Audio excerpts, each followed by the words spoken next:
Assalamualaikum warahmatullahi wabarakatuh. Alhamdulillah wassalatu wassalamu ala Rasulillah wa ala alihi wa ashabihi wa man walah.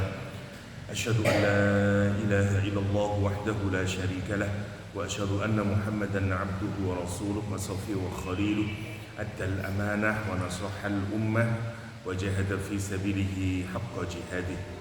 Ikhwafillah rahimakumullah, alhamdulillah rabbil alamin. Kita melanjutkan kajian kita terhadap surah An-Nasr. Kita kemarin masih di ayat yang pertama, idza jaa nasrullahi wal fath wa ra'aitan nasa yadkhuluna fi dinillahi afwaja fasabbih bihamdi rabbika wastaghfir innahu kana tawwaba. Allah subhanahu wa ta'ala melalui ayat ini menjelaskan apa yang kemarin sudah kita diskusikan berkenaan dengan kemenangan yang diberikan oleh Allah subhanahu wa ta'ala, yang merupakan pertolongan dari Allah subhanahu wa ta'ala, kemenangan yang tidak mengalirkan darah ketika kota Mekah berhasil ditundukkan dan dikuasai oleh Rasulullah Shallallahu Alaihi Wasallam. Ayat kedua di ayat ini kemudian menyatakan waro'aita, dan kamu melihat annasa manusia yadkhuluna, semua masuk. Manusia di sini maksudnya kelompok-kelompok suku-suku Arab. Yadkhuluna podo melbu sapa annas fi dinillah, di dalam agamanya Allah subhanahu wa ta'ala, ay al-Islam, agama Islam maksudnya.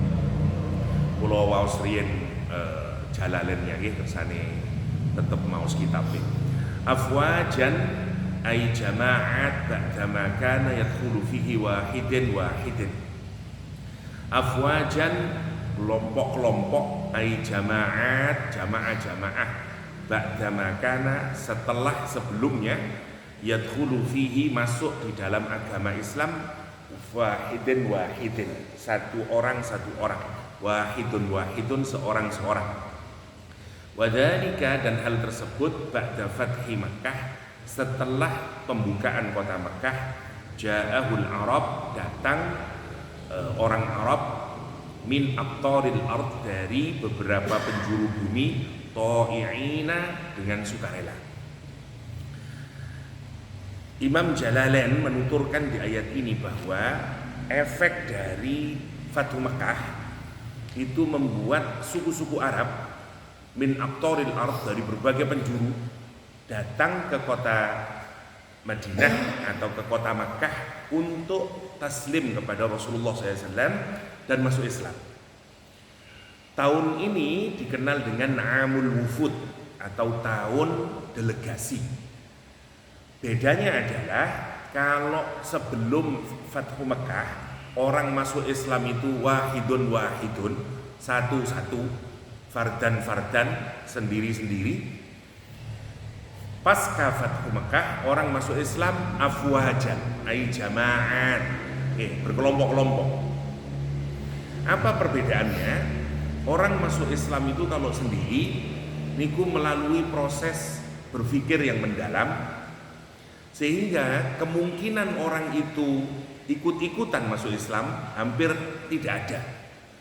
Karena orang masuk Islam itu kalau sendirian itu benar-benar merupakan pencarian dia, sampai pada titik dia menyadari masuk Islam dia.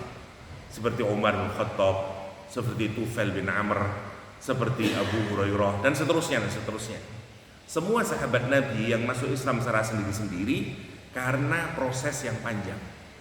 Mus'ab bin Umair misalnya, wong suwogeh, gawanteng, pinter, klimis. Begitu Nabi Muhammad SAW buka pengajian kalau zaman sekarang secara sembunyi-sembunyi di rumahnya Al-Arqam ibn Abil Arqam, yang terkenal dengan Darul Arqam niku, bawahnya di balik bukit Sofa. Jadi Kenapa dipilih rumah itu? Karena diperkirakan orang akan banyak lalu lalang di situ. Sehingga kalau orang banyak lalu lalang tidak memantik kecurigaan orang Quraisy. Jadi Nabi memilih tempat untuk pengajian, untuk mendidik santri barunya ini menarik. Boten dipilih yang berada di dekat Ka'bah misalnya, karena akan mudah ketahuan. Nah, begitu ditaruh di dekat Bukit Sofa, orang selalu melakukan tawaf meskipun pada zaman jahiliyah. Sehingga kalau ada orang datang ke sana tidak kepikiran itu mereka mau ngaji kepada Nabi Muhammad SAW. Nah, itu yang dilakukan Rasulullah di rumahnya Al-Arqam. Mus'ab bin Umair, orang yang pinter ini dan klinis, ganteng, wangi. Lah dia ketemu temannya, kata dia, kamu tahu enggak berita? Sekarang Nabi Muhammad itu katanya sih itu mengajar Islam di rumahnya Arqam. Ayo kita ke sana dia masuk Islam. Ibunya itu sangat marah keluarga besarnya dan kemudian memutuskan semua jatah kepada Mus'ab bin Umair. Dari pakaian yang bagus diambil, minyak wanginya diambil, tidak ada jatah makanan. Sampai ibunya menyatakan saya tidak akan makan, tapi oleh adiknya dibilang jangan gitu bu, kalau cuma sampean tidak makan, Mus'ab bin Umair tidak akan berubah agamanya. Lebih baik jangan kasih makanan saja Mus'ab bin Umair. Dia kan anaknya orang kaya, biasa makan enak. Kalau dia tidak makan, insya Allah tidak kuat dia. Mus'ab bin Umair itu dari punya fisik yang sangat istimewa, nanti sampai kurus karena tidak dikasih makan dan jadi orang yang miskin nanti. Masya Allah. Lah perjuangan seperti Mus'ab bin Umair masuk Islam secara sendiri ini berbeda dengan orang yang masuk Islam setelah Fathu Mekah. Ngoten maksudnya. Orang yang Fathu Mekah boten karena masuk Islamnya banyak alasannya. Ada yang alasannya ya apa mana rek? Lah wis sing menangi Prabowo misalnya ngoten. Wis melu Prabowo lah. Lah kira-kira harus ngoten. Lah wong yang sekarang berkuasa adalah yang menang adalah Nabi Muhammad SAW. Apalagi suku Quraisy, suku yang sangat besar, ya itu berhasil dikalahkan Nabi Muhammad SAW. Tidak ada alasan lagi saya untuk mempertahankan kesukuan saya. Maka mereka datang ke Madinah dengan berbagai alasan. Ada yang alasannya menyerah, ada yang alasannya soporong boleh melu Muhammad kini tambah akeh badine. Macam-macam alasannya. Ada beberapa suku yang tidak mau, seperti Bani Thaqib di Taif, ya tidak mau. Dua suku ini nanti bahkan sesumbar dengan menyatakan, itu kan Quraisy itu belum jago perang. Kalau Muhammad lawan Quraisy menang mah biasa, coba lawan kami. Dan dia mempersiapkan perlawanan dengan Nabi Muhammad. Makanya nanti masih ada perang setelah Fathu Makkah itu dikenal dengan perang Hunain. Ya. Nanti suatu hari kalau kita bicara perang Hunain, itu karena ada dua suku yang tidak mau menyerah, bahkan ngolok-ngolok Nabi Muhammad SAW, dan mereka melancarkan peperangan kepada Nabi Muhammad SAW. Nah, saya mau cerita sedikit sebelum kita meneruskan Wara'aitan Nas ini. Di dalam surah Al-Hujurat niku wonten kisah suku Huzaimah sama Bani Asad yang masuk Islam, membawa kira-kira 70 orang datang ke Madinah masuk Islam ke hadapan Rasulullah SAW. Ini persis seperti bunyi ayat ini, wara'aitan nasa yadkhuluna fi dinillahi afwaja. Datang 70 orang ke Rasulullah SAW menyatakan keislamannya. Tapi kalimatnya menarik, direkam oleh Al-Quranul Karim di surat Al-Hujurat. Dia menyatakan demikian, ya Rasulullah, kata dia, ini kan orang-orang yang masuk Islam itu setelah engkau memeranginya, engkau mendakwainya, susah payah engkau menundukkan mereka hingga pada akhirnya mereka beriman kepadamu. Sementara kami ini gak begitu. Kami justru datang kepadamu membawa anak-anak kami, kata dia. Bahkan kami membawa jumlah yang sangat besar. Maka kami ini memberikan keuntungan dong berarti kepadamu dan kepada Allah, kepada Islam ini. Direkam oleh Al-Quran, yamunnuna alaika an aslamu. Kami memberikan anugerah alaika kepadamu Muhammad, an aslamu, dari keberislaman kami ini. Coba bayangkan, Jenengan tidak perlu memerangi kami, tidak perlu mendakwai kami. Kami sendiri yang datang ke Madinah bersama anak-anak kami. Bahwa ini satu suku, bawa 70 orang. Berarti kita ini memberikan anugerah kepada Islam ini. Apa kata dia? Kalau begitu Muhammad, layaklah kita ini dapat bantuan dari Baitul Mal. Jadi dia ini menyatakan demikian karena tujuannya masuk Islam. Sebenarnya tujuan utamanya nopo? Angsal bantuan dari Baitul Mal. Yang menarik, setelah orang ini berkata demikian, turun ayat Al-Quranul Karim, wonten surah Al-Hujurat. Qalatil a'rabu amanna qul lam tu'minu walakin qulu aslamna walamma yadkhulul iman fi qulubikum. Rasulullah Quranul Karim. Wa qalatil a'rab, dan orang-orang Arab Badui ini, orang Arab dusun ini, satu rombongan ini datang ke Madinah dan dia kemudian berkata, qalatil a'rabu amanna, kami sudah beriman. Apa kata Al-Quranul Karim? Walakin qulu aslamna, akan tapi ucapkan kepada mereka, kamu itu akan tetapi ucapkanlah aslamna, kami berislam, belum beriman. Kenapa? Walamma yadkhulul iman fi qulubikum, karena iman belum masuk ke dalam hati mereka. Menarik, Quran kemudian memberikan kritik terhadap orang-orang ini karena mereka menyangka sama dengan orang Muhajirin dan Ansor yang masuk Islam secara sendiri-sendiri tadi. Begitu datang ke Madinah, satu, merasa sudah punya kontribusi terhadap Islam, matur suwun, merasa punya kontribusi. Habis itu dia kemudian merasa entitled untuk dapat bagian dari Baitul Mal. Yang parahnya lagi, dia merasa berarti awak ini Islam toh. Berarti podo lah ambil Abu Bakar, ambil Umar. Levelnya kira-kira podo lah awak ini. Akhirnya Quran mengkritik mereka, kata Allah, enggak, kamu belum beriman, kamu itu baru berislam, kata Allah SWT. Apa pelajaran mahalnya ayat ini? Nomor satu, ada perbedaan antara iman kali Islam. Islam niku pernyataan kita, asyhadu an la ilaha illallah, asyhadu anna Muhammad Rasulullah, niku Islam. Bah niate krono ngawini wong Islam, bah niate krono kepingin oleh duit dari agama Islam atau apapun boleh dan tetap sah, karena kita tidak tahu hatinya orang. Misalnya nggih, wonten bule kawin ambek tanggane jenengan. Terus dene iku ndak bener iki. Islame iku krana kawin iki. Paling mari ini ndak kira nglakoni salat. Atau wonten Nasrani nikahi wong muslimah. Nggih. Wah, terus mlebu Islam. Aku rada meragukan, Pak. Kayaknya dia itu masuk Islam itu hanya karena cinta saja sama itu. Saya yakin setelah menikah paling dia tidak akan menjalankan kewajibannya. Betul nang salah ngoten niku. Orang itu masuk Islam alasannya apapun boleh. Entah alasan mengawinin orang, entah alasan karena dia pencarian kebenaran, ndak mboten napa-napa, pokoke lek pun ngucapaken asyhadu an la ilaha illallah wa asyhadu anna Muhammad Rasulullah, muslim dia. Ngoten. Makanya Rasulullah SAW sampai memarahi sahabat yang dalam peperangan, orang ini terpojok sudah dalam peperangan, wong kafir nih, kepojok, terus begitu dia mau ditebas kepalanya, dia bilang asyhadu an la ilaha illallah wa asyhadu anna Muhammad Rasulullah, tetap ditusuk sama sahabat ini, terus mati dia. Sahabat satunya bilang, loh sampean niku lho kok mateni, wong dekne kita syahadat ngono lho. Apa iku syahadat ge ngaling-alingi ae, wong dekne kepojok. Mari ngono terus ngomong syahadat, aku ngerti syahadat dekne iku ben aku ndak mateni ae.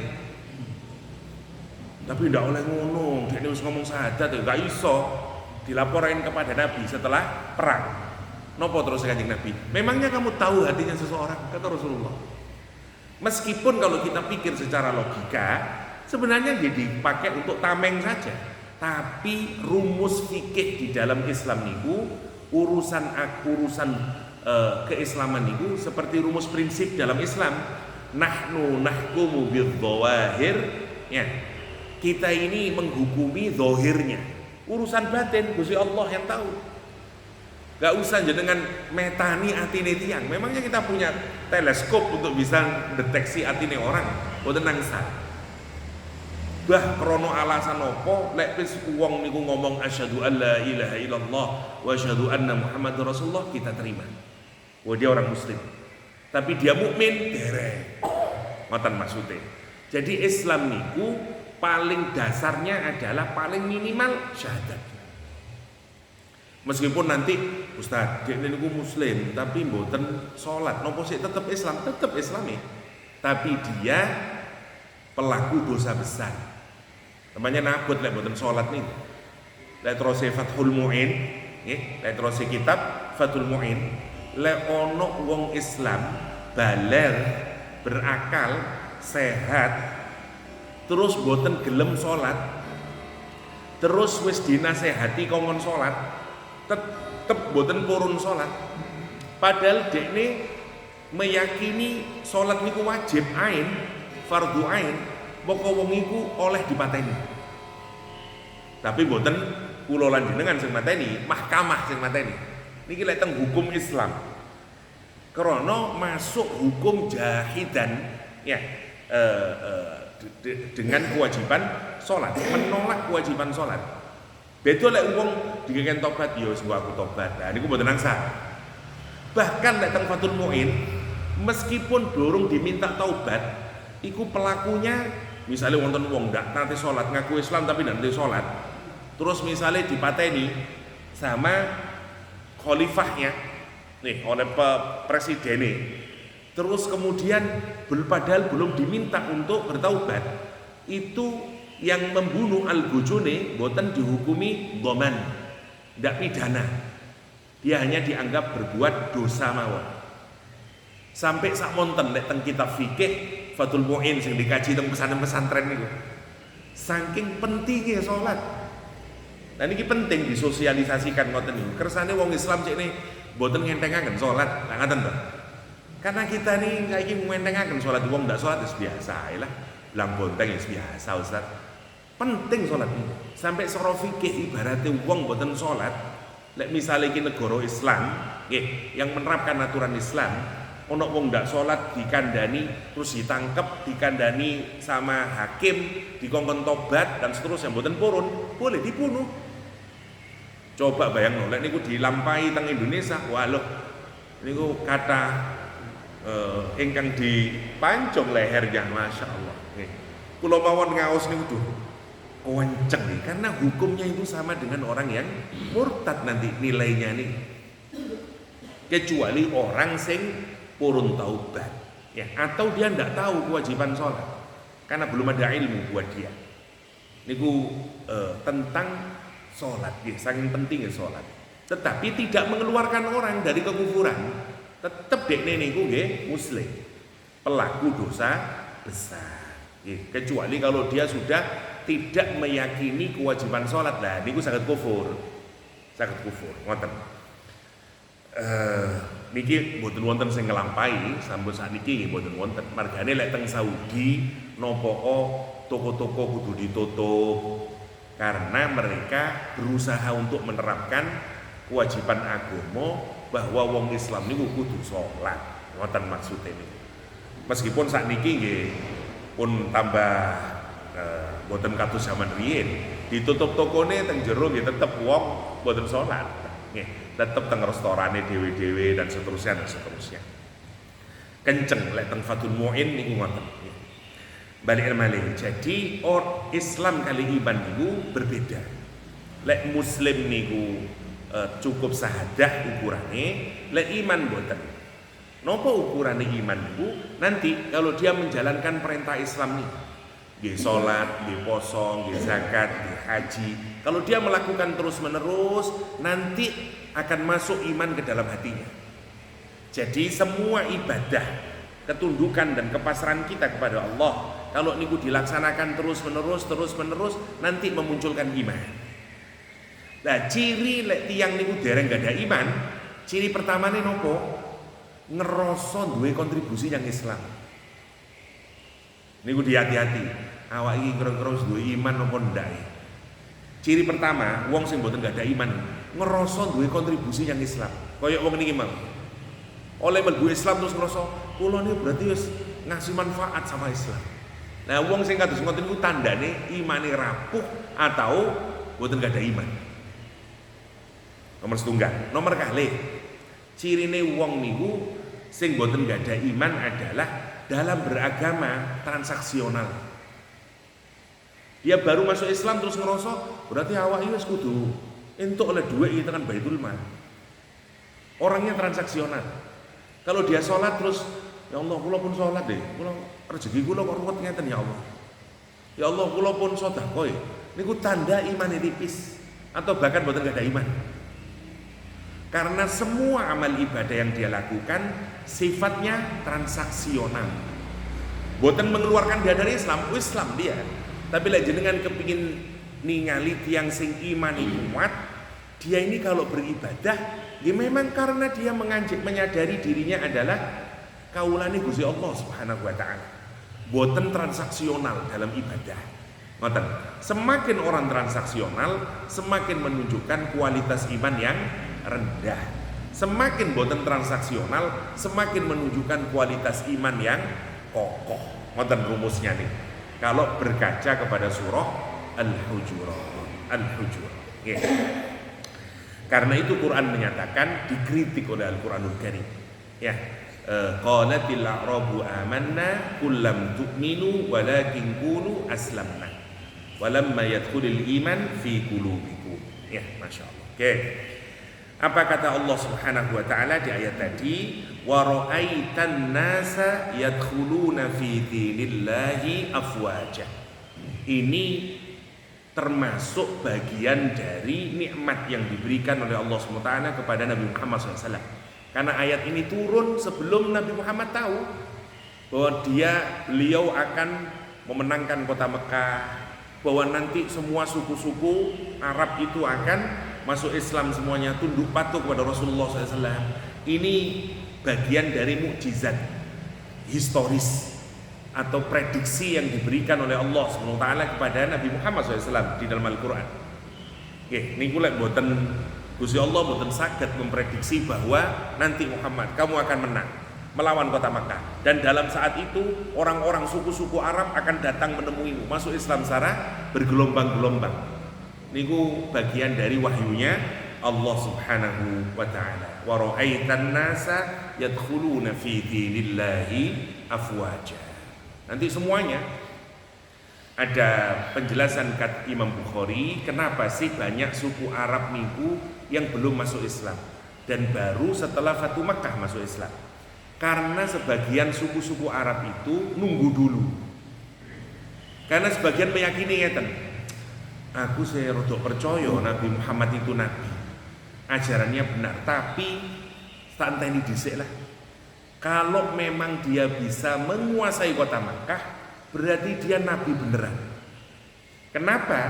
Karena tidaklah seorang itu dirahmati, disayangi oleh Allah SWT, kecuali dia akan bisa menguasai kota Makkah.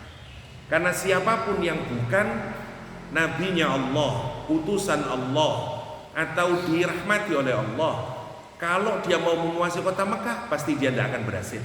Seperti Abroha. Karena itu kata dia, tak tontok aja. Nanti Muhammad yang berhasil menguasai kota Mekah, memang dia nabi beneran. Makanya beberapa suku Quraisy, suku-suku Arab di sekitaran Mekah dan Madinah, ini masih menunggu. Begitu Fatu Mekah, mereka sudah tidak punya alasan lagi. Karena itu mereka datang menemui Rasulullah secara berombongan.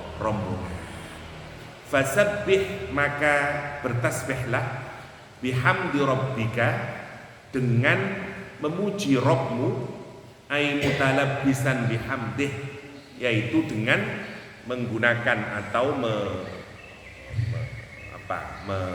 melibatkan ya, tahmid kepada Allah SWT, wastaghfirhu, dan mohon ampunlah kepada Allah SWT. Innahu, sesungguhnya Allah SWT, karena adalah Allah SWT tawwaban, maha penerima taubat. Wa kana, dan adalah Rasulullah SAW ba'da nuzuli hadis surah, setelah turunnya surah ini, yukthiru min qawli, memperbanyak dari ucapan subhanallah wa bihamdihi astaghfirullah wa atubu ilaih, subhanallah wa bihamdihi, ya, astaghfirullah wa atubu ilaih. Selalu memperbanyak kalimat itu Rasulullah setelah turunnya ayat ini. Wa alima biha, wa alima, dan mengetahui biha dengan surah tersebut, annahu, sesungguhnya qad iktaroba, telah amat sangat dekat, ajalahu, ajalnya Rasulullah SAW.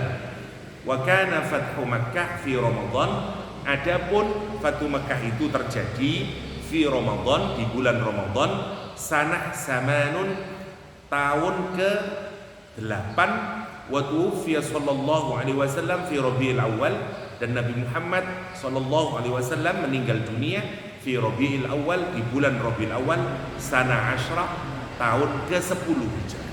Jadi Rasulullah nanti meninggal tahun ke-10, Fathu Makkah terjadi tahun ke-8 Hijriah. Fasabbih bihamdi rabbika wastaghfir. Ini menjadi tradisi nanti, bahwa kalau kita mendapatkan kemenangan, yang diperintahkan Allah niku 3: moco tasbih, moco tahmid, istighfar. Karena peristiwa Fathu Makkah ini, maka nanti para ulama menyarankan kalau kita ini mendapatkan kemenangan, terutama pembebasan kota, pembebasan negeri, niku sunnahe maos 3 nih: tahmid, tasbih, tahmid, istighfar. Itulah yang dilakukan misalnya oleh Salahuddin Al-Ayyubi saat berhasil mengalahkan dan menguasai Palestina. Maka beliau masuk ke kota Palestina, kemudian memperbanyak membaca ini, tasbih, tahmid, dan istighfar. Demikian juga yang dilakukan oleh Muhammad Al-Fatih ketika menguasai Konstantinopel atau Istanbul kalau sekarang. Beliau ini juga menerapkan sebagaimana yang ada dalam surat An-Nasr. Maos tasbih, maos tahmid, maos istighfar. Rasulullah Shallallahu Alaihi Wasallam diceritakan di dalam tarikh, begitu memasuki kota Makkah, dalam Fathu Makkah, beliau menundukkan kepalanya hingga janggutnya ini menyentuh punggung untanya Al-Qaswa. Saking nopo nih tawaduknya dan tadarruknya kepada Allah. Kemenangan di dalam agama Islam itu boten untuk membuat kita takabur, terus sombong, wah, boten ngoten. Justru diperintahkan kita tawaduk, tadarruk di hadapan Allah Subhanahu wa taala. Karena sebenarnya memberikan kemenangan adalah Allah Subhanahu wa taala. Karena itu diperintahkan oleh Allah Subhanahu wa taala untuk masuk ke kota Makkah, ya, dan memperbanyak mengucapkan tasbih, tahmid, dan istighfar. Mari kita fikirkan nopo tasbih, tahmid, kali istighfar ini. Tasbih berasal dari kata sabaha. Sabahan itu artinya ngelangi atau berenang atau floating, ngambang. Wonten surat Yasin dijelaskan, Al-Quran menyatakan kullun fi falakin yasbahun. Kullun masing-masing benda langit nih, planete, bintang-bintangi, fi falakin, di orbitnya, yasbahun, bertasbih. Maksudnya nopo? Floating. Jadi niki wonten orbite ngeten nggih. Semua benda langit itu muter teng mriku, mboten mencelat dugi rele ke atas atau jatuh ke bawahnya, enggak, tetap di orbitnya itu, enggak ke atasan atau kerendahan, di situ terus muter kayak floating gitu, seperti ngelangi. Mergane disebut bertasbih. Karena itu Quran menggambarkan semua benda langit yang berjalan di relnya niku, yang berjalan di orbitnya disebut bertasbih. Wasamsi tajri li mustaqarril, wasamsu tajri li mustaqarril laha. Itu juga sama, disebut dengan bertasbih. Sekarang pengertiannya, Ustaz, terus nopo kaitannya kali tasbih nih? Maos subhanallah, subhanallah, subhanallah. Apa maknanya? Ngeten.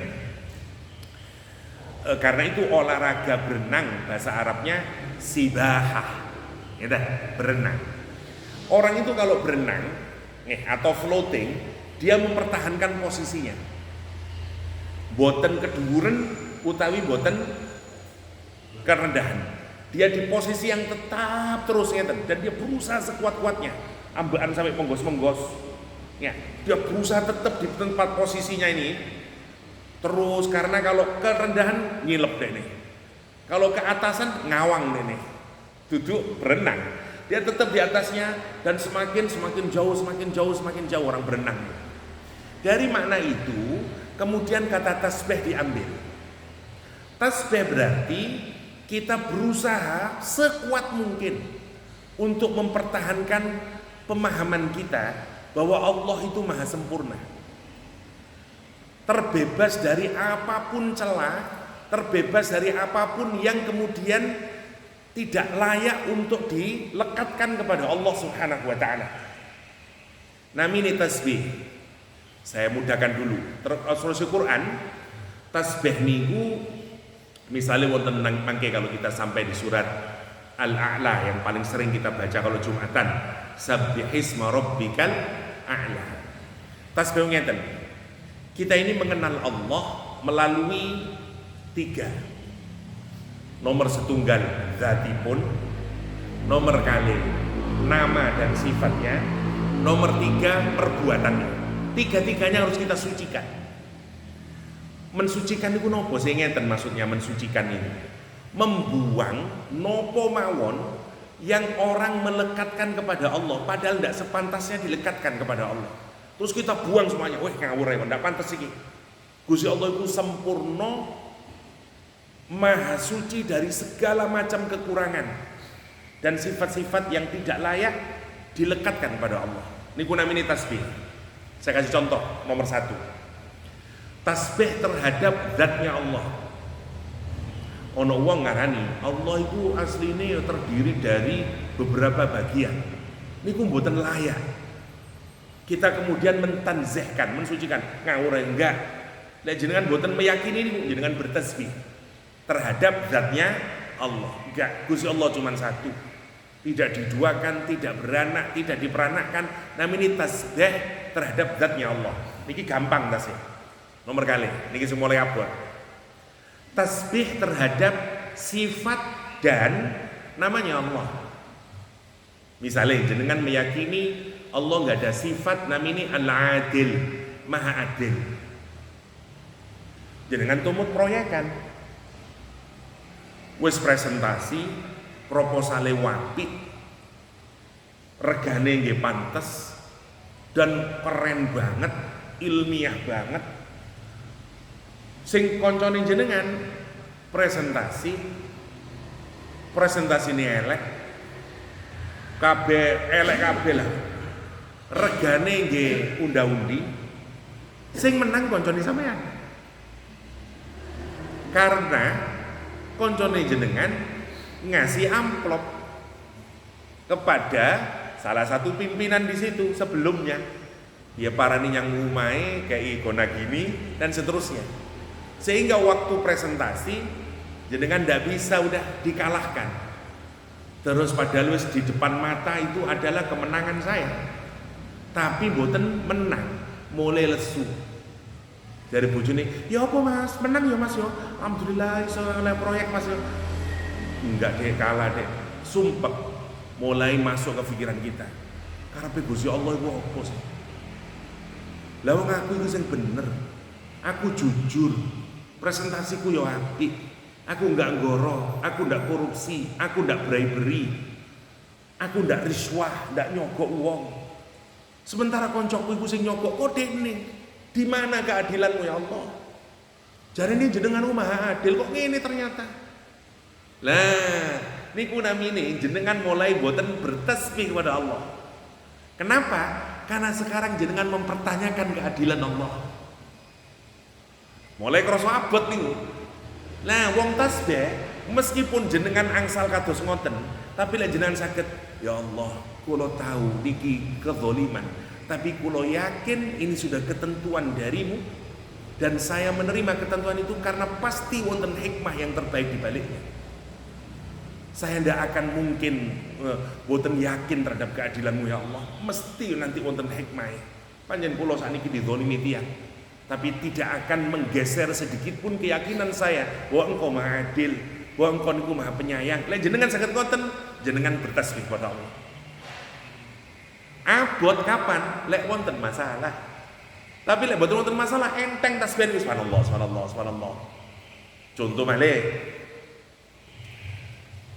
jenengan sebagai seorang istri sangat baik ngrumat anake, wis dadi bojo iku apik teng griya, masak segala macem, servis kepada suami baik banget. Bojone tibake selingkuh ambek sekretaris teng kantor. Terus ibu ero jeglek ini, ya Allah, salah saya nopo ya Allah, yuga kula pun sekawan, kula mboten kerja demi untuk kebahagiaan suami saya. Saya berikan seluruh waktu saya untuk keluarga, istri dan anak, suami dan anak-anak saya. Tiba bojo kula saniki selingkuh mboten balik, digondol yang sekretaris teng kantor. Di mana kasih sayangmu ya Allah? Terus jenengan niku Rahman Rahim, blekedes tibake. Lah ngoten to. Wapot niku. Lah lek jenengan saged kali nangis terus ngomong subhanallah, jenengan maha suci ya Allah, jenengan maha sempurna ya Allah, pasti niki yang terbaik darimu. Meskipun sakniki kula lara, tapi kula yakin jenengan niku sayang teng kula. Jenengan niku mesti adil, mesti wonten hikmah. Kula pelajari manten niku napa hikmane, kula sabari napa. Lah jenengan nek saged ngoten tasbih. Jadi tasbih niku mboten sekedar ucapan teng lesan, subhanallah, subhanallah, subhanallah, subhanallah. Terus Gusti Kanjeng Nabi nanti sing berataken timbangan teng mizan niku bacaan tasbih salah satunya. Wonten hadis nggih, wonten dua kalimat tasbih kali tahmid niku tamlaan fil mizan, memenuhi mizan nanti. Wabot teng mizan. Kita ini kalau mikir-mikir mosok cuman bacaan subhanallah, subhanallah, subhanallah, abot dan membuat kita masuk surga. Sampai Rasulullah SAW menyatakan saqilatani fil khafifatani fil lisan, saqilatani fil mizan, ringan di bibir, berat dalam timbangan mizan. Kenapa? Karena tasbih niku kalau dipikirin temenan niku wabot, maksa otak kita, maksa hati kita untuk tetap husnudzon teng Gusti Allah, mendeklar kesempurnaannya Allah, kesuciannya Allah dari semua hal-hal yang tidak layak disematkan sama Allah. Niku namine tasbih. Mergane nopo wiritan niku diawali kali tasbih. Karena kita ini selalu wonten masalah dalam hidup. Zuhur yang asar wonten masalah, asar yang maghrib wonten masalah, maghrib yang isya wonten masalah. Masalah kita beda-beda.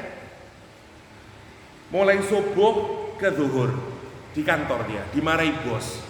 Kamu itu goblok banget sih, udah berapa lama kerja sama saya ini, gini. Datang zuhur, sumpah kita. Dunia rasanya mau runtuh, sumpah dan seterusnya. Datang zuhur, mantun sholat zuhur, subhanallah, subhanallah. Nopo ose kok sampai 33 kali? Karena kita ini mau merubah persepsi kita. Wis welek kabeh wong. Ya Allah, sing pangeran iki opo sih wong aku bener. Bos kula iku sing kurang ajaran ngene. Ya kita tahu memang ini kita dapat sedang tidak adil, tapi tujuan dari ujian kali musibah, kali berbagai macam ini sebenarnya itu adalah alat empuk untuk setan menggelincirkan kita. Sehingga jenengan boten terima, ngamuk, wis macam-macam. Nanti lewis ngamuk mudah disetir oleh setan.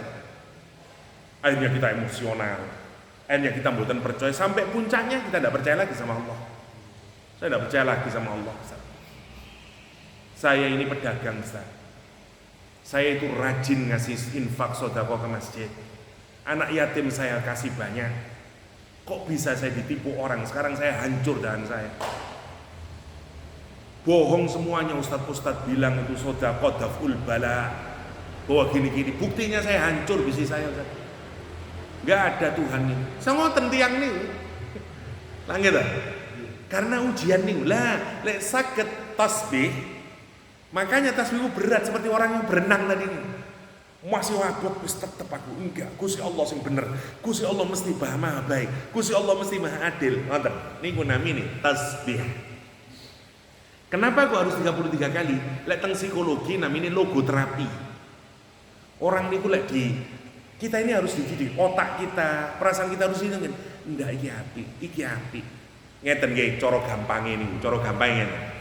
Lek wonten ibu-ibu mantun napa berhias diri keluar dari rumahnya. Kalau ada 10 orang memuji dia, ya Allah Mbak, ayune sampean Mbak, mesem deh. Oleh 2 meter untuk mana? Mbak, ya Allah, cik pantese sampean nggih klambiku. Mak terus. Kira-kira lek genep 10, apa yang ada pada keyakinannya? Aku ayu. Tapi lek wis mari dandan, metu tekan omahe, wong 10 ngilokno kabeh. Ya Allah, Mbak, cek eleke sampean kula ndak pantes nggih klambiku. Ya Allah. Mengkeret dene. Mari ngono oleh 2 meter ketemu maneh. Mbak, cek beluke sih wedake. Ya Allah, kaya osin ae wis terus ae sampai ping 10 ya napa perasaane? Aku elek. Lah, logoterapi ngoten.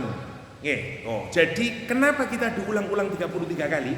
Karena kita memantapkan hati kita. Dibuang nih, enggak. Semua kejadian yang sudah ditentukan Allah dalam hidup saya, berupa cobaan, ujian macam-macam, pasti itu yang sudah bagian dari keadilan Allah. Pasti itu juga merupakan bagian dari kasih sayang Allah.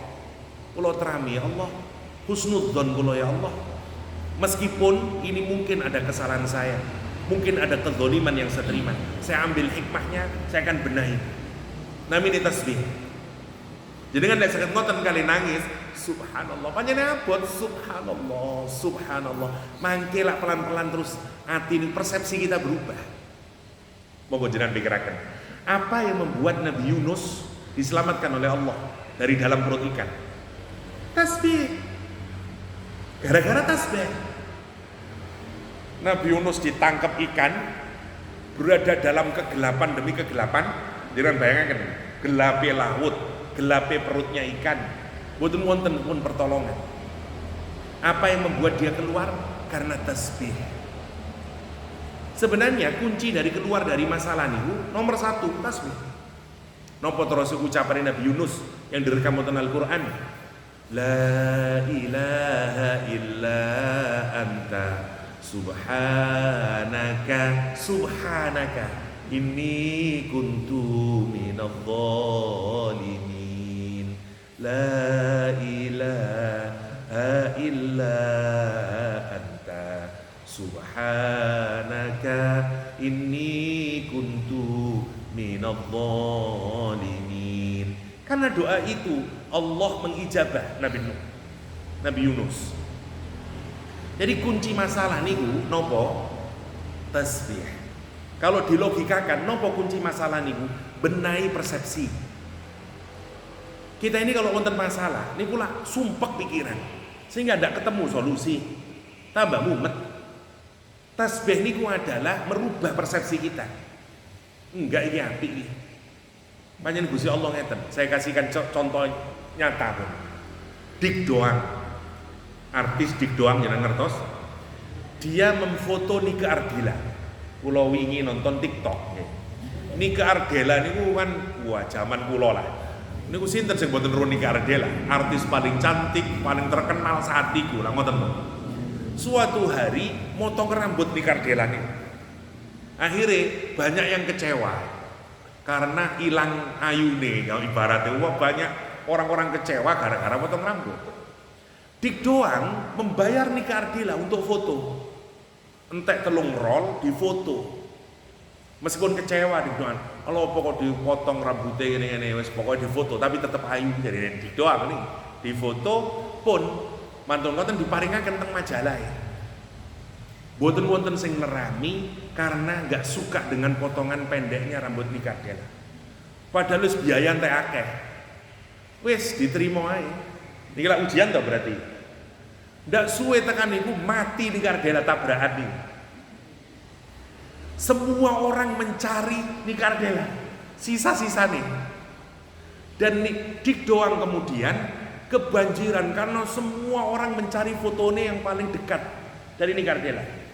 Kata Dik doang, karena 3 roll foto itu, aku iso tuku omah, tuku mobil, tuku segala macam. Coba bayangkan. Niku berkat nopo? Tasbih. Nopo mawon yang dikenal Allah, asal kita pasti wonten hikmah. Lah persoalan perspektif toh. Memangnya siapa kita ini sing mboten wonten ujian dalam hidup? Mboten wonten, semua orang enggak ada ujian. Lek kepingin mboten enggak ada ujian mangke teng surga. Selama kita hidup di dunia wonten ujian. Saya mboten wonten Ustaz, pekerjaan saya oke-oke saja. Cuman bojo kula sing ngamukan. Ujian itu kan bojo. Lah kita. Bojo api, pekerjaan api, anak kula Ustaz kenging drag. Anak ujian. Kata siapa kita tidak dapat ujian? Semua dapat ujian dalam hidup. Nah, tinggalkan persoalan persepsi kita melihat sesuatu nih. Ada orang yang melihat ujian itu sebagai cara Allah untuk memuliakan, meninggikan derajat dia. Ada orang yang melihat itu cara Allah untuk memburuk-porandakan dia. Ya semakin terpuruk dia. Lah, di Islam nih, kalau kita dapat ujian nopo mawon, sesuatu yang tidak enakin, yang paling prinsip adalah jangan sampai kita suudzon pada Allah. Ini kalau maksudnya. Lek jenengan boten sakit suudzon pada Allah, meskipun diuji koyok nopo wae, insya Allah nanti mudah keluar dari masalah ini. Karena itu beban psikologis yang paling berat. Lek cara psikologis kita berat, ya nopo kate bergerak untuk melakukan tindakan pemecahan. Wis mumet pikiranmu. Kulo nggak ada derek kepolisian teng Malang nih. Suami istri sama-sama polisi. Bojone disenengi bose. Diselingkuhi terus. Dia ini kate protes susah wong pimpinan gue. Loro hatine ini. Sementara istrinya, ya sama ya bose luwes oke dan seterusnya. Sampai dadi dinikahi. Dicerainya dekne terus dinikahi. Ya sampai suwi mboten gelem nikah. Trauma deh, sumpah. Coba ujian orang, beda-beda tiap orang. Kalau cerita setunggal pun, Julaibib, wonten sahabate Kanjeng Nabi, pendek, elek, miskin. Mboten gelem kawin. Soale ngira sapa sing kate gelem yang aku. Wis elek, pendek, miskin, lengkap nih, paket lengkap nih pun, 3 in 1. Mantun sholat Kanjeng Nabi nanglet. Julaibib, saat ini dadi merek sepatu. Jenengan tulis Julaibib Sus. Ya di wonten wong Prancis sing kan kula dadi merek sepatu Julaibib. Julaibib sahabatnya Kanjeng Nabi. Ditakoni dengan Kanjeng Nabi, "Julaibib awakmu ndak nikah dah?" "Boten ya Rasulullah." Meneh mantun salat tahun meneh. "Awakmu ndak kepengin nikah dah?" "Boten ya Rasulullah." Mulai teng griya mikir-mikir dene, ya Allah, Kanjeng Nabi wis nakoni aku ping pindho. Kanjeng Nabi ku lek ngongkon aku sesuatu pasti itu apik. Lah lho apa kok jawab boten nih. Meneh lek takoni maneh tak jawab pingin ya Rasulullah. Takoni maneh Kanjeng Nabi. Julaibib, awakmu ndak pengin nikah? Nggih pingin ya Rasulullah, tapi sinten sing purun kula niki? Wis miskin, pendek, elek pisan. Ya wis aku wae sing gelekno. Matur nuwun ya Rasulullah. Wonten satu keluarga yang sangat soleh, baik orangnya, gak ada putri. Mantun sholat dari bapak, oh nggih, wonten napa ya Rasulullah? Sampeyan duwe anak sik gadis nggih? Nggih ya Rasulullah. Aku kate tak pinang ya hanum yo. Matur nuwun ya Allah, seweneng dipikir kate dikawin oleh Rasulullah SAW. Enggak, dudu mbek aku. Loh, kali sinten ya Rasulullah? Julaibib. What? Sumpah ya mbak.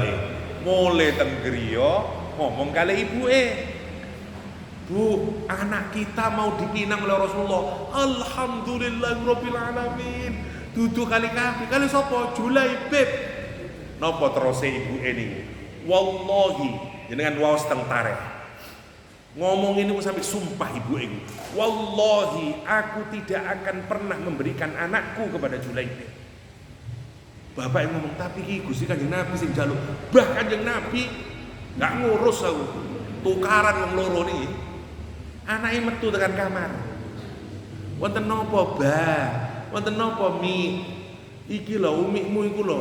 Ngene-ngene. Lah iya nduk, mosok awakmu katene iki wonten napa kok tukaran niku? Ngene, mau iku Kanjeng Nabi ngongkon. Napa terus anake? Pak, Bu, lek Gusti Kanjeng Nabi sing engken, pasti niku damel kesaenan kula donya akhirat kula. Kula terami. Wong loro iku padha mencep. Karena anake imane luwih dhuwur. Iki lak persoalan perspektif loh. Bagi orang sing makrifat kepada Nabi Muhammad SAW, tidak mungkin apapun yang dari Nabi kecuali kebaikan.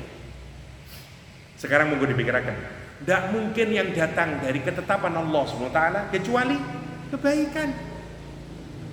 Jenengan lek kepingin apik tok teng urip, kepingin sing nyocoki nafsu tok dengan diri kita, nggih teng surga niku. Lek teng donya niku banyak yang tidak menyesuaikan. Mari dipromosino, diturunno jabatane. Kabeh dalam hidup wonten naik turunnya nih. Lah tugas kita adalah apa saja lek pun kedadian, lek sampun kedadian, tugas kita bertasbih. Lah apa yang terjadi? Nikah dia dengan Julaibib, datang perang, Julaibib perang, sedo. Setelah itu antri sahabat-sahabat Nabi antri untuk meminang jandanya Julaibib. Karena dianggap dia wanita paling istimewa di masa Rasulullah Shallallahu Alaihi Wasallam. Awalnya tok boten seneng, mantun-mantun kari mele dene. Sapa? Dapat siji sapa sing daftar? Masyaallah. Niku bojone Julaibib. Niku namine tasbih. Nggih, jadi singkatnya tasbih niku ngoten. Makanya sing kata kita ini baca tasbih. Terutama kalau dapat musibah, niku ganjarane gedhi. Napa mawon lah. Wong kula enggak ada yuga, kula kengken hafalan Quran. Tiap hari satu ayat, mulai SD. Saat ini pun alhamdulillah sampun selesai hafalan. Kelas loro SMP, kulo tes loro SMP nih, ayo setoran dong, kulo setor, mandek kabeh. Kulo amuk, kan gue apa sih? Hafalan kok rusak kabeh ini, nangis ya nih. Terus ngomongnya kan, saya itu bosen Bi, saya tidak mau ngafalin Bi, kaget kulo. Duh, dan terus karena pun apa sih? Ini tukaran kali kulo. Terus kulo terus mlebu kamar ini tutup kamarnya nangis ini. Kulo meneng jowo iling ya Allah, kekerasan aku kira kau lagi ini. Bojo kulo nyeneng sampean pancen masuk ojo ngono ta sakaken arek iku. Kulo ngerasa salah, kulo mlebet kamar, kulo peluk arek iki. Sepurane nduk ya. Dan seterusnya kita semuanya diuji oleh Allah. Hatta untuk kebaikan udah diuji. Aku bosen Bi, saya enggak mau ngafalin Bi, capek Bi. Coba bayangno. Ya apa caranya? Semua kita diuji. Siapa yang tidak diuji? Oleh anak kita diuji, oleh semuanya. Itulah tugas kita untuk tasbih. Tetap mikir ini pasti yang terbaik yang diberikan oleh Allah. Nah sama kalau kita memenangkan dan seterusnya, itu tugas pertama kita tasbih. Nomor 2 tahmid. Lek mantun tasbih, jenengan lek pun pikirannya bener, tetap sekarang ini semua bagian dari Allah, baru bisa mensyukuri. Bahasa sekarang tahmid niku positive thinking. Bisa wis alhamdulillah pasti ya ono kaapian. Wis gak apa-apa lah, aku udah oleh proyek ini. Pasti Gusti Allah akan menyediakan. Mungkin kalau saya dapat proyek itu saya tidak jadi baik. Mungkin kalau saya tidak proyek itu, carilah sesuatu yang lain yang membuat kita punya kesediaan untuk menerima ini. Namanya tasbih. Lek mantun tasbih baru hati ini pun enak, terus alhamdulillah segala puji bagimu ya Allah. Positif pikirannya, terus baru Allahu Akbar lek damel wiritan. Semua kecil ya Allah. Sing penting kula nggak ada iman, kula mboten kehilangan jenengan, mboten kehilangan iman. Semua masalah di dunia kecil, pasti gua ono carane. Enteng, mantun duwe masalah, enteng. Itu yang kita lakukan tiap ba'da sholat. Sehingga semua kejadian dalam hidup kita nih selesai kali wiritan. Inilah yang dilakukan oleh para ulama-ulama kita. Quran itu sudah ngasih resep buat kita. Islam ini sudah ngasih resep buat kita. Kalau kita sumpah wonten napa, subhanallah. Sayangnya kita ini mboten memaknai. Jadi koyo mantra, anallah. Alhamdulillah. Allah. Mboten wonten rasane kemudian. Coba jenengan panggil wonten masalah, jenengan coba mau subhanallah kali perasaan iki pasti yang terbaik niku abot. Bojo digawa rondo terus subhanallah niku teng ati. Gitu. Niki namine tasbih. Fasabbih bihamdi rabbika wastaghfir. Yang terakhir istighfar. Istighfar niku bacaan astagfirullahaladzim, tapi dalam istighfar wonten 3 nggih. Syarat dikabulkannya istighfar. Nomor 1, hati menginginkan untuk istighfar. Nggih. Jadi wonten keinginan bahwa ingin untuk dimaafkan oleh Allah SWT, dan wonten ucapan yang diucapkan, dan wonten perbuatan yang menunjukkan keinginan kita untuk diampuni oleh Allah. Nah, namanya istighfar. Setelah istighfar, maka jadi taubat. Makanya astaghfiruka wa atubu ilaihi. Lah taubat syaratnya 3, kalau cepetaken terakhir. Nomor 1 nadamah, nyesel. Taubat itu mboten diterami lek mboten nyesel. Misalnya mboten wong minum khamr terus aku wis taubat, cak saiki wis gak tahu aku ngombe khamr. Apa dokterku iku lho ngomong, lek aku ngombe khamr terus, wah jantungku iku pedot. Makanya aku saiki wis gak gelem ngombe khamr. Niku mboten taubat. Gak diterima taubatnya Gusti Allah. Napa? Karena alasan dia mboten ndak minum lagi bukan penyesalan, tetapi karena diamuk dokter. Jadi syarat tobat pertama niku karena napa? Nyesel. Sampeyan biasa lak selingkuh. Saiki wis tau tobat wis ndak selingkuh maneh. Apa? Soalnya wis kawin sing tak selingkuhi. Niku namine mboten tobat. Mboten tobat. Wis ndono kesempatan. Jadi tobat niku nomor 1 kedah nadamah. Regret. Nyesel kudu. Terus Kanjeng Nabi an-nadamah at-taubah. Kudu tobat, kudu nyesel riyen. Makanya kudu nyesel. Penyesalan itu diawali dengan apa? Astagfirullahaladzim. Nah niku nyesel. Mantun nyesel, stop maksiate. Terus Imam Nawawi wonten 3 syaratnya. Nomor kali stop. Jangan diteruskan maksiatnya. Al-iqla. Ya, dicopot dari maksiatnya. Nomor 3, kemudian dia bertekad kuat tidak mengulangi. Baru kita diterima sebagai taubatan nasuha. Dan itu 3 syarat diterimanya taubat. Lah Rasulullah SAW ketika Fatu Makkah diperintah melakukan 3 ini. Wasabbih bihamdi rabbika wastaghfir. Kenapa sih kita diminta untuk istighfar, untuk tasbih, untuk tahmid? Karena dalam aktivitas kita mesti wangke wonten kesalahan. Nah, karena itu ayat ini diakhiri dengan kalimat innahu kana tawwaba. Sesungguhnya Allah SWT Maha penerima taubat. Nggih, nanti saya jelaskan lebih detail napa niku taubat. Insyaallah di pertemuan mendatang sampun meja menem nggih. Jadi wonten Maha penerima taubat. Nanti kita bahas tingkatan-tingkatan taubah. Wonten taubah, wonten inabah, wonten aubah, dan wonten tawwab Allah Subhanahu wa taala. Demikian yang saya kula sampaikan, tinggal 1 kata nggih tawwab insyaallah di pertemuan berikutnya. Semoga ada manfaatnya. Hadanallahu iyyakum ajma'in wa sallallahu ala nabiyyina Muhammadin wa alihi wa sahbihi wasallam wa akhiru da'wana alhamdulillahi rabbil alamin. Subhanakallahumma wa bihamdik asyhadu an la ilaha illa anta astaghfiruka wa atubu ilaik. Assalamualaikum warahmatullahi wabarakatuh.